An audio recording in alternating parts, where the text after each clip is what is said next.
What's going on, y'all? It's your boy Jeff Review coming back to you like I always do. You know, um, wanted to give my personal thoughts of what happened at the Money in the Bank pay per view. You know, the mommy is late over here. It's like 12 something out here in New York, and I got work in the morning. Parents asleep. So I ain't gonna try to make so much noise. You know what I mean? So I wanted to give my personal opinion about the match card and how I feel about it. And to be honest, it wasn't so bad. Coming from me, it wasn't so bad. I'll start off with I'll put the first match, the women's Money in the Bank ladder match that had Bailey, Amber Moon, Natalia, Nikki Cross, Dana Brooke, and Mandy Rose. So I think that's everybody. Yeah, that's about it.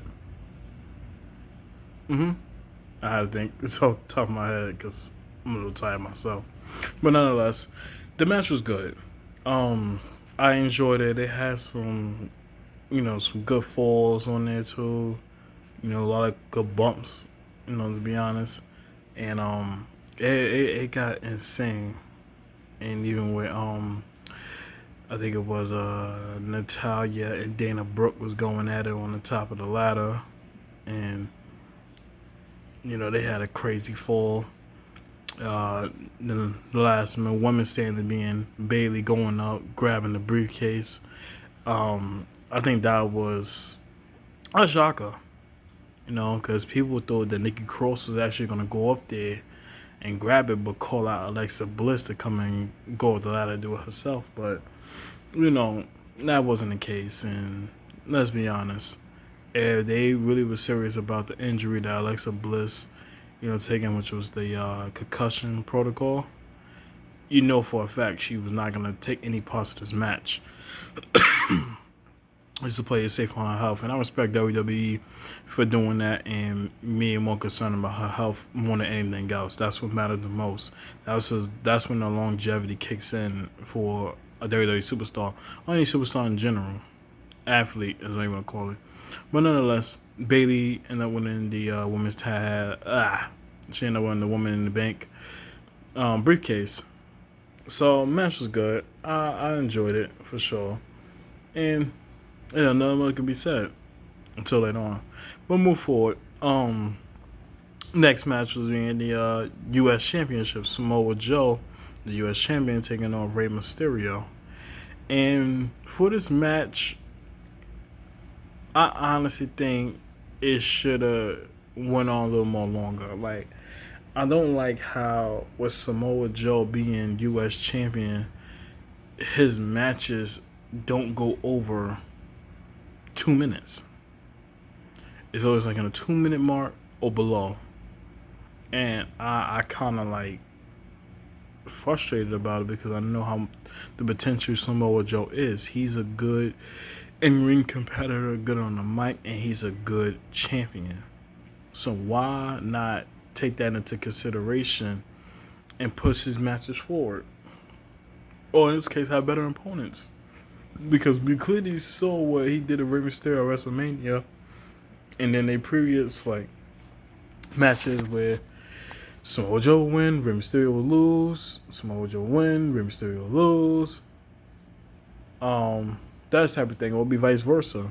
And I know coming into this match, my expectations was Samoa Joe to win easily with the coquina clutch and then move on and find a better opponent. But Rey Mysterio ended up getting the roll up, which turned into a pin. And they saying that Samoa Joe had his shoulders up. When I looked at the replay, he did have his shoulders up, but the ref missed that. Typical ref shit, But nonetheless, I wanted to win. Rey Mysterio become U.S. champion. I give him credit where credit is due because knowing his age and the years he put in WWE, it makes sense to give him a proper push as a U.S. champion, or let him hold the title for some time and then drop it, probably to Samoa Joe again.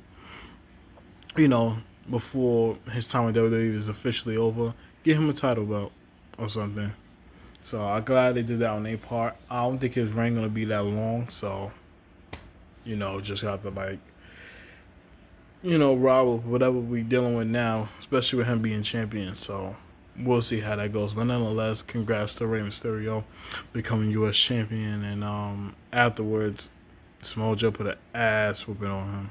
And Dominic, like, he wanted to do something, but knowing that he could not help his father in the situation when Samoa Joe was really beating the living shit out of him. So, he couldn't really do anything. But moving on to the steel cage match being Shane McMahon versus The Miz. The match itself was pretty fun, so to speak. I think it had a couple bumps and all that too, and I feel like it was a lot of hesitation on both of their ends. Like, I feel like they had opportunities that they could climb out the cage or escape it, but were just toying with each other. And that's what irritates me. Like, I know for a fact if I'm in a match and I'm looking to win, I'm going to damage my opponent to where he cannot get up that quickly as I'm proceeding to climb up the cage or letting him go into the door to leave out. That's the goal of the game. Incapacitate your opponent. Let me know in the chat if I got it wrong or whatever the case may be. But nonetheless, that's the main focus. And I feel like The Miz did something that I feel like was going to mess him up in the long run, and that was at the end when he was on the top of the cage and he was trying to pull Shane up, and when he tried to, Shane was like slipping away, and Miz got a hold to his shirt, thinking that his shirt would be able to bring his weight up so he can put him back, on the inside of the cage and back in the ring. But his shirt ended up slipping off, and he ended up falling off. So that's how Shane got the victory. I think that was kind of like, nah, could have been better. But again, this was like a decent match because it's Shane McMahon we're talking about. And I really didn't see anything else going on with this match. Me being that it was going to be very basic, so to speak. And I think they was protecting more Shane McMahon because we know after the rivalry with him and The Miz he's going to have to deal with Roman Reigns after. So I guess they wanted Shane to get the victory just to play it safe. But nonetheless, he won. Next was the Cruiserweight match. It was Tony Nese taking on Daivari for the Cruiserweight Championship. Now, I'm not a fan of the Cruiserweight division, but Tony Nese, he's good. I give him some most credit. The match was, okay, like I said. It wasn't like really impressive, but it was pretty okay to get past. Tony Nese ended up winning the match. And yeah, I said it was pretty good, so there's really not much to say about it. So, I'll just leave it at that. Next, we had the Raw Women's Championship on the line. Becky Lynch taking on Lacey Evans. And the match was outstanding. I liked it. I think they protected Lacey Evans more, with her dominating, I could say, 3 minutes of the match with no offense coming from Becky. And I guess just to show like how strong Lacey Evans is and how she could hold her own without jobbing her out and just making her push worthless. Like, they protected her a lot better in this match, and I definitely applaud WWE for doing that.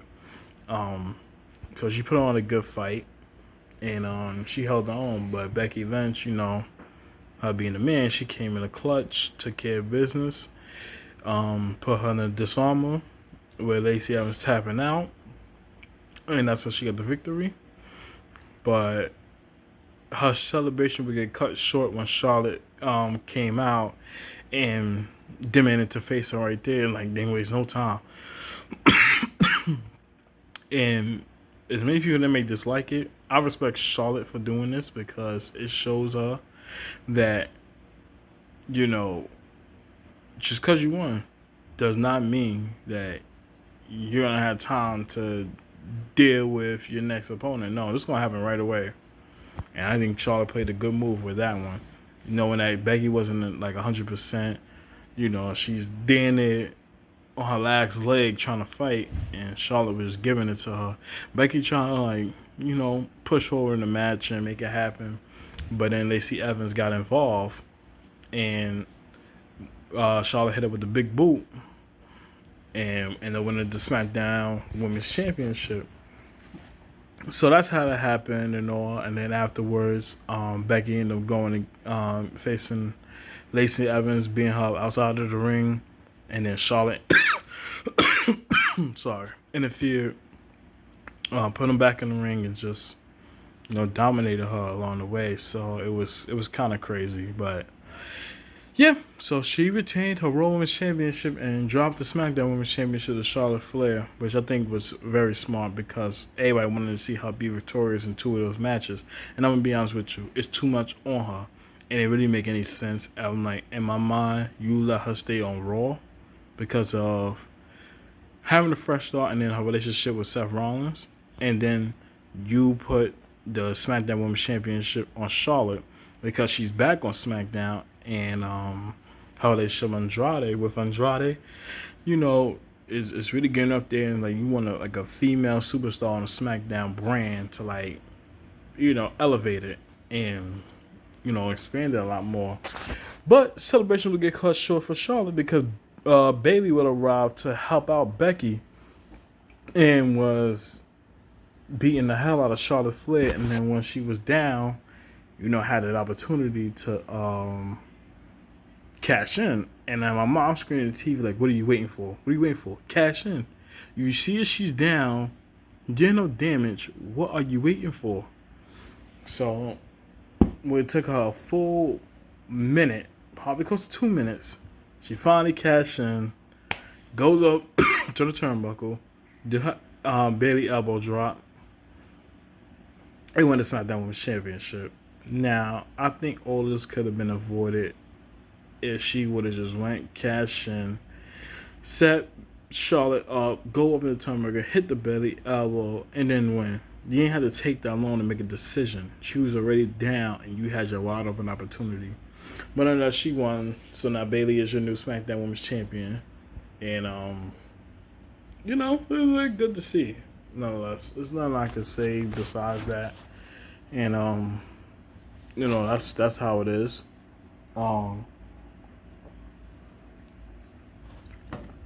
But yeah, it's a basic. Next, I believe we had the match between Roman Reigns and Elias, and I was very short and basic. Elias ended up attacking Roman Reigns before he got out there, and Elias came out there, his little mini performance and all that, coming at the Connecticut crowd like always. Then when he tried to leave out, Roman Reigns came out, with his ass out, put him in the ring, gave him a spear, when the bell rang, pinned him, and that was it. Like I said, very short and basic, so to speak. So I like that. It didn't really take up that much time for what was about to happen. And I think it was good. Then next, I think, if I remember correctly, it was the Lucha House Party taking on Lars Sullivan. And this is Lars we're talking about. He just decimated them. This was a squash match for Lars. And I'm thinking, as of now, I get what they're trying to do. I just hope they don't try to overdo it. Because now you're also looking for opponents for him now. You got to put him in a storyline now. Because he damn near running through every WWE superstar that they treat as a jobber. And he's just dominating them. So, why waste your time on that? So, we'll see. But, moving on. They had the Universal Championship going on. And that was Seth Rollins taking on AJ Styles. Now, I think this was the second match of the night, like that was just outstanding. These two chemistry in the ring is phenomenal, no pun intended. Um, but it was a lot of good spots. Back and forth action. Um, Kick out after kick out. It was just entertaining. Like you'll think 1 second AJ Styles gonna win. Seth Rollins in the Seth Rollins, you think he was gonna win? Like it was so close and it was so entertaining. But nonetheless, Seth Rollins ended up rising up to the occasion, calling with the what they call the revolutionary knee, a revolution knee, something like that. Gang got his kick in and then turned into a stomp, which I'm still gonna call it the curb stomp. Get him the curb stomp and got him the victory. And yeah, it was a very entertaining match. Then when Seth Rollins got this on turnbuckle and celebrated, AJ Styles went back in the ring. People thought AJ Styles was going to turn heel. He shook his hand out. He got his hand out and wanted Seth Rollins to shake it. And people thought once that would have happened, AJ Styles would have played dirty and probably low below him or just gave him a cheap shot. One of the things. But that ain't happen. He gave him a shake, gave him out of respect, and then left out the ring and moved on. So forth and so on. And that was it. Then next, we had the WWE Championship match between Kofi Kingston and Kevin Owens. A lot of people thought that Kevin Owens was going to win because they feel like the ratings dropped ever since Kofi Kingston won the WWE Championship at WrestleMania. In my mind, I'm like, no, I was like, give him a chance. Let him, step up and see what he's going to do. And, he took care of business. Kofi, the match was pretty good. Kevin Owens dominated a little bit of the match in the beginning. Then Kofi started to pick up the pace and started getting some momentum on and stuff like that. And match was crazy and all until Kofi Kingston ended up getting the victory and all. And that goes to show you that without the New Day, Kofi Kingston could still be that fighting champion and still take care of business with or without the New Day. And I think it's a time where people gotta start respecting it. You know what I mean? It's just, that's what it is. And credit for him to still retain his title. I still want to keep it on for him and see how everything go. So I like how Vince is giving him a chance and see where it goes from here. But big props up to Kofi for retaining and all. Proud of you, my nigga. And last but not least, we have the men's Money in the Bank ladder match that I had there with Mustafa Ali, Andrade, Ricochet, Finn Balor, Drew McIntyre, Baron Corbin, who else? I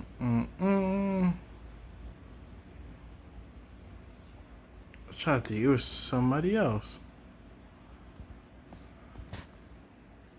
I don't know, that next person gonna come in mind. But it was supposed to be Sami Zayn. Oh, Randy Orton, sorry. Randy Orton. And then Sami Zayn was supposed to be in the match, but Braun Strowman ended up attacking him, and had him upside down. It was some crazy shit. But with that happening, he could get a chance to compete in the match, which left a slot open. And it was crazy because we knew for a fact with one slot open, somebody's going to bound to come out. But nonetheless, the match was crazy. A lot of good bumps, a lot of falls, a lot of high-risk maneuvers. And this is what is good when you have Ali, Ricochet, Finn Balor. A lot of high-flying people being part of it. Like, it was just crazy. And then it was one thing that happened when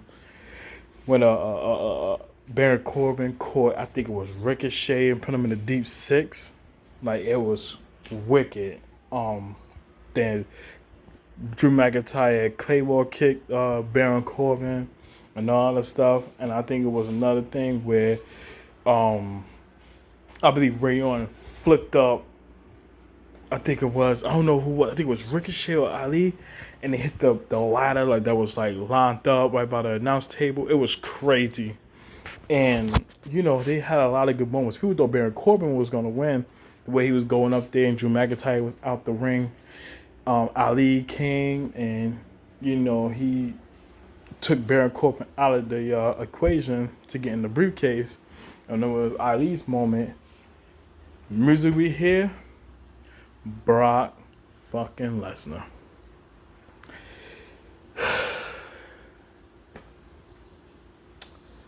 I have mixed emotions about this situation because little did I know, I remember Paul Heyman saying that after their match at WrestleMania, they was going to Vegas where they was promoting a fight for Brock, and I forgot who else he was facing in USC and all, and yeah, that was it. From what people was telling me that that the match, got canceled because Brock, stepping down from UFC and didn't want to fight in UFC anymore. From what I'm hearing. So to see him reappear, go up the ladder, when he knocked Ali off, got the ladder, go up, grab the briefcase, and I'm like, here we go again.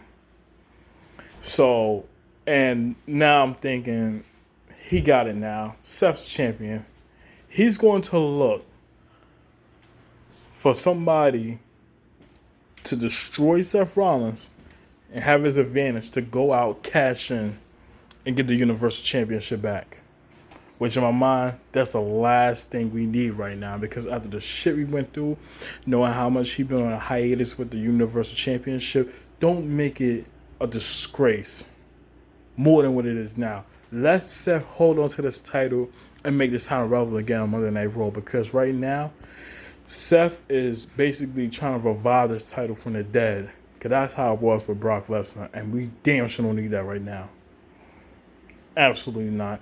But nonetheless, Brock Lesnar is your Money in the Bank winner, and whoop-de-fucking-do. I already can't think of anything else what to say about that at all. It's just fucking stupid. You know what I mean? And a lot of people are going to be raving about it too. So, we'll see come tomorrow, Monday Night Raw. But nonetheless, that was Money in the Bank for you. And the show was okay. I ain't gonna say it was the best show and all that, but it was very decent. It was actually good to see, and again, props for definitely putting on a good pay-per-view. But nonetheless, that was my thoughts behind it. Let me know what y'all think about it as well. Leave a comment down below. Also, make sure y'all hit that like button, subscribe to my channel, and continue putting on more content and all. For Monday Night Raw, I may do my reviews for it afterwards. We're just gonna have to wait and see if I do have the time. I'll definitely try to do reviews that night, and make that happen. But nonetheless, yeah, just let me know. Give me your thoughts about what you thought about that. If you got any questions that you want me to answer as well, that you want to say in the comments that I feel like I should be able to tackle on what's going on. Let me know. Feel free to answer anything. You know what I mean? This is about us, so I want to hear your opinions. I say that every video because it's true. You know what I mean? In a future video, I'm definitely going to be making one about this so-called war between AEW versus WWE thing, and I'm definitely going to tackle that in a later day. So make sure y'all tune into that. But nonetheless, thank y'all for watching. Y'all have yourself a good night. Peace.